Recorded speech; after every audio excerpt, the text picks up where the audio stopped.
What's up guys, this is Voxide and welcome to another After Effects tutorial. In this tutorial we're gonna be creating this magic snow, and in reality the only magic part is just these two layers, so regular snow, magic snow, alright? And so let's see how we can create this snow. Let's go ahead and make a new project file. Let's create a new project and let's go ahead and create our composition. So this will be our main comp. And I'm gonna make this 1920 by 1080. Let's go with a frame rate of 30 frames, and for duration 300 frames should be fine. This will be roughly 10 seconds. Hit alright to create composition, and let's go ahead, and the first thing I will add is a white solid, and this is Ctrl Y by the way, and let's rename this to background, and let's just create a nice background here. So I will go and let's start off with a ramp. Let's go with a radial ramp, and I will switch these points around. Let's go for our first color and let's choose a nice blue. For our second color I'm gonna go with a black, and maybe just adjust this color a bit. Let's spread out these points a bit, or actually grab this guy and get a little black inside. So no pun intended there. Let's go ahead and add a fractal noise to this layer. So fractal noise, and let's set the blending mode to be soft light. Let's go ahead and maybe set the contrast to 25 for starters. Let's decrease the complexity to 3. Let's go to transform and scale this up a bit, and then let's go to blur and sharpen and just blur all of this out so we have a nice smooth background. Alright, you can also go ahead and animate the evolution with an expression, so Alt and click your stopwatch to add an expression, which will be time multiplied by, let's try maybe a value of 75. And you can see that this expression just adds a little animation to the noise, and this will be fine for now. Let's maybe just saturate this blue color a bit and just make this more blue, and this will be fine. Let's go ahead, and before I add my particular layer, I want to create the texture that we're going to be using for our particles, or so the actual snowflakes. And let's go ahead and create a new composition, and this will be our texture comp, and let's go with maybe 400 by 400, which should be large enough for our textures. And for the duration here, I only want this for 3 frames. And the reason I'm making the duration just 3 frames, and let's just hit OK and create our composition. So each frame of this composition will have a different texture, which we will later use in our particular settings to generate our particles. So depending on how many textures you want to use and how much variation you want in your snow, you will need to either decrease or increase the duration of this composition. So for example, if you want to variate through 5 textures, you will need a duration of 5 frames. Alright, so hope that makes sense, and let's go ahead and start creating our texture now. I will create a white solid, so Ctrl Y, hit OK, and then I will pre-compose this solid, and let's select move all attributes, and let's rename this to texture underscore split. And you can rename this to whatever you want, but I'm gonna go with texture split and hit OK. Let's go inside this composition now, and let's set this composition to be, so go to composition settings and set this to be 200 by 200. Alright, I'm gonna grab this white solid here, and I'm gonna go ahead and switch this to an ellipse tool and double click to create a circle mask. Let's grab this layer now, and let's move this to this corner over here, and if you hold Ctrl and Shift, this will now snap it right where it has to be. And then for our mask, I can go ahead and select my mask and just hold Ctrl and Shift and scale this down maybe around this spot, and this should be fine for now. And let's go ahead and also duplicate this mask, so Ctrl D, set the second mask to subtract, and grab this mask again, and now just scale this down and just create this stroke effect. And let's go ahead and create a new solid, so Ctrl Y, and I'm gonna use the rectangle tool for this, and I just want to create a rectangle mask maybe around towards the edge of the composition right over here. And now for this mask I can press G for our pen tool, and let's maybe add a point around this place and another guy over here. And then if I switch to my regular selection tool, so that's V, I can then go ahead and just readjust these points and just create sort of like an arrow shape, maybe something that looks maybe like this. Alright, so this is our shape so far, and let's go inside our texture composition now. And for this layer, I want to set its anchor point, which is currently in the center. I want to set this anchor point to be right here in the corner of our layer. So when we will rotate this layer later, it will rotate from this corner rather than from the center. So hit A for your anchor point. And if I move my values around, you can see that I will be using a value of 200 and 200. Which will be the width and height of this layer. Alright, and you can see this also now places it in the corner, which is great. And let's go ahead and add a stylize and motion tile for this. Let's turn on mirror edges and let's set the output width and height to 300. And this will just simply mirror our layer over like so. Alright, so 300 and 300 will make it perfectly symmetrical. So now I'm gonna grab this layer, and if I duplicate this, and for our second layer I will press R for rotation and just increase this guy. You can see I can easily create duplicates this way, and I will just delete this for now. And let's go to our initial layer and press R for rotation, and I'm just gonna add an expression to this guy. So Alt and click the stopwatch for rotation, and the expression is gonna be index and multiplied by 60. Alright, so what this does is index will take the value of the layer. So if I duplicate this layer, the second layer will have an index of 2, and that will just multiply it by a value of 60 degrees. So as you can see, this already rotates the layer 60 degrees, and what I can do now is simply grab this layer and just duplicate it a couple of times. And now you can see if I press R for rotation, this guy will have 180 because the index is a value of 3, which you can see over here, and this guy has a value of 2, so it's going to be 120, and this guy is going to be 60 because 60 multiplied by 1 is going to be 60. All right, and you can see over here at the edges that we can see the mirror the layer, and we can simply get rid of this by creating a new solid. And if I go to my ellipse tool and double click, I can then use this layer as a mask for our layers below it. So I can set this guy to be stencil luma, and now this will just get rid of our mirrored edges.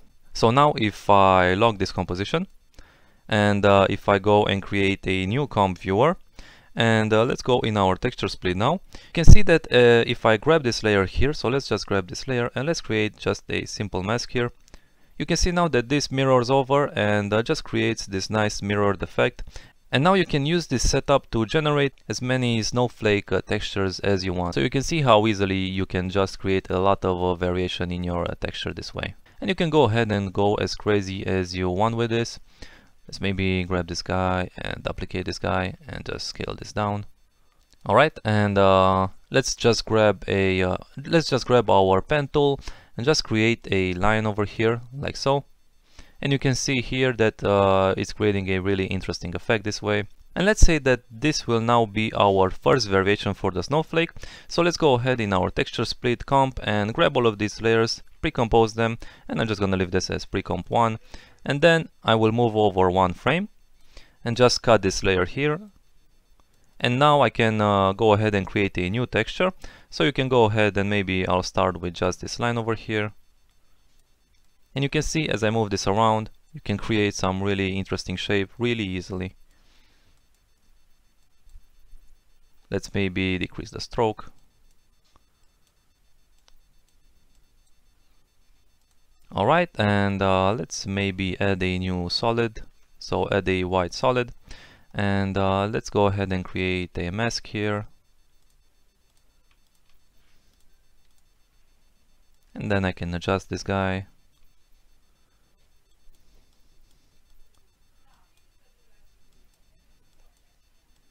And you can see how easy this is.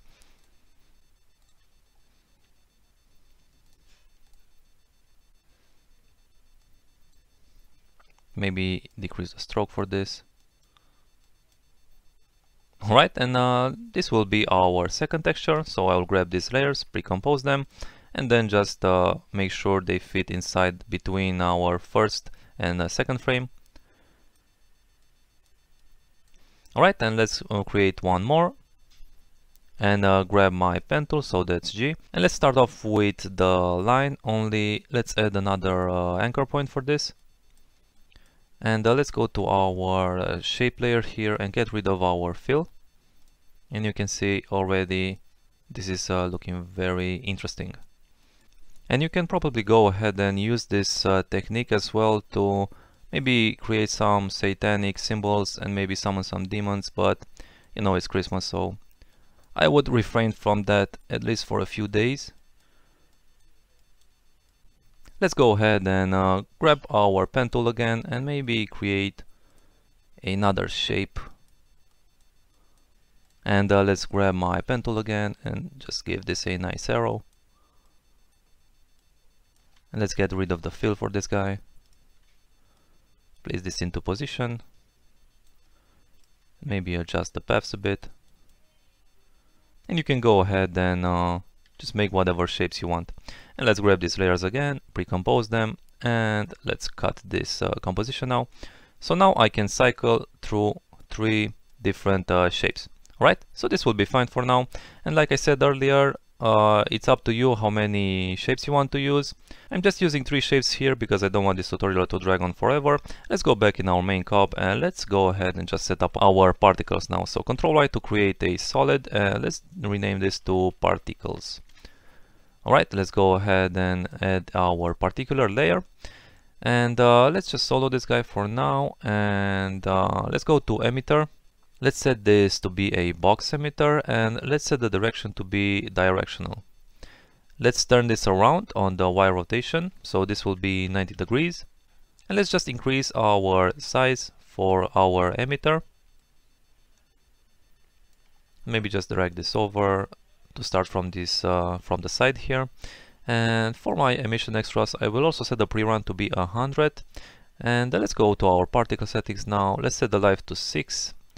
And size over life, I will use this nice preset over to the right.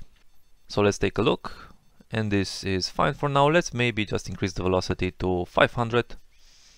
So this should give it enough speed. And let's go to physics. Let's maybe add a bit of a gravity to this. Alright, and just increase the velocity random, maybe to 60%. Pretty good. Let's also go in our air settings, and for my turbulence field, maybe let's actually visualize fields. Let's drag this over a bit, and let's just increase the position now. And I also want to decrease the scale for our noise, so maybe 2, and just increase the position here. Let's turn off visualize fields and place this back in position. Let's preview this real fast. Alright, and this is looking actually pretty good. Let's maybe go ahead and let's go to rendering, and inside the motion blur I will also turn on motion blur for these. And let's rename this particle layer to particles normal, and maybe increase the particles per second for this guy. Let's go to our size random and increase the size random as well, and also the opacity to 100%. Maybe set this to 3. Or actually just I'm just gonna leave this as 5. And let's go ahead and unsolo this and set this layer to screen. And also for the color I want to use a blue. And maybe set the transfer mode to add. So when the particles intersect, it creates a nice highlight. And this will be alright. Let's duplicate this guy and solo this guy for a bit, and let's rename this layer to particles blur. Let's maybe decrease the particles count here to, let's say, 100. Let's increase the scale or the size here to maybe 25, maybe 15, and increase the feather to 100. And if I go ahead and add let's go with a camera lens blur. So camera lens blur, I prefer it over fast blur because it adds this nice hexagonal texture to our particles. So you can see it takes a bit longer to render, but it has an overall much nicer effect. And let's unsolo this layer now, and I also want to change the random seed for this guy. And maybe increase the size random. Let's go to 100% here. Also press T for opacity, and I want to set the opacity to maybe 70%. And let's also decrease the velocity for this layer. So let's set the velocity to 350. Let's go ahead now and grab this particles normal layer, duplicate this guy. Let's place this guy on top and solo this, and let's rename this particle layer to particles texture. Right, so let's see how we can add our texture. Let's go in our project window and let's drop the texture comp inside this main comp. Let's unsolo and also hide this texture layer, and if I go in my particle texture layer, I can set the particle type, and I want to set this to texture polygon colorize. Alright, and for our texture I'm gonna choose our first layer, so the texture guide that we've created. And for my time sampling, just give this a second, and let's go ahead and maybe get rid of the fast motion blur for this. So set this to 0 for now. Let's go back inside our texture comp, and for time sampling I want to choose split clip and stretch. And this will just cycle through all of our textures. In this case we have 3 textures. Just cycle through all of them and just give each particle a different texture. And if I increase the size, you can now see them, and this is the effect. So pretty cool. Let's go to our rotation and maybe increase the random rotation and just create a lot more variation this way. Maybe decrease the size a bit.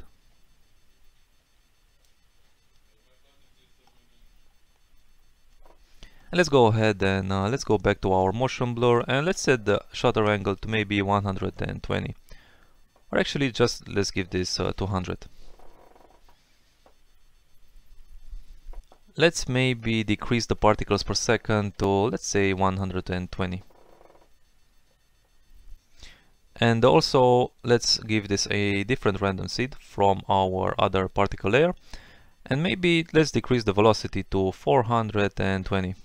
Alright, and I can duplicate this layer now, and let's give this second layer a different seed. Let's maybe decrease the particles to, let's say, maybe 25. And for this layer I will go ahead and just get rid of some of these motion blurs, so maybe set this shutter angle to 100. And also I will just add a stylized glow, and maybe duplicate this glow and increase the radius for these guys, maybe the threshold as well. So this layer, the second duplicate, will just add a sort of like a slight tint of magic to our snow and make it a bit less boring. Alright, and let's unsolo all of these, and let's maybe go ahead and for our particle texture layers, let's maybe just increase the scale for these guys, so maybe 25, and also 25 for our second layer. And maybe for our first layer, let's decrease the particles to maybe 80. And let's press T for opacity for our first layer, and also set this to 70%. So, and let's unsolo these layers. Alright, and now I can also go ahead and add a adjustment layer. Let's maybe add a curves to this and just increase the contrast here. And I also added in the original project a bit of noise, so just choose noise, and let's maybe increase this to 5% or maybe 4%. So that's pretty much it for this tutorial. Thanks for watching so far, and hope you guys are having a great Christmas, and thanks a lot for all of the support, guys. More tutorials are coming, so subscribe and stay tuned, and I'm out.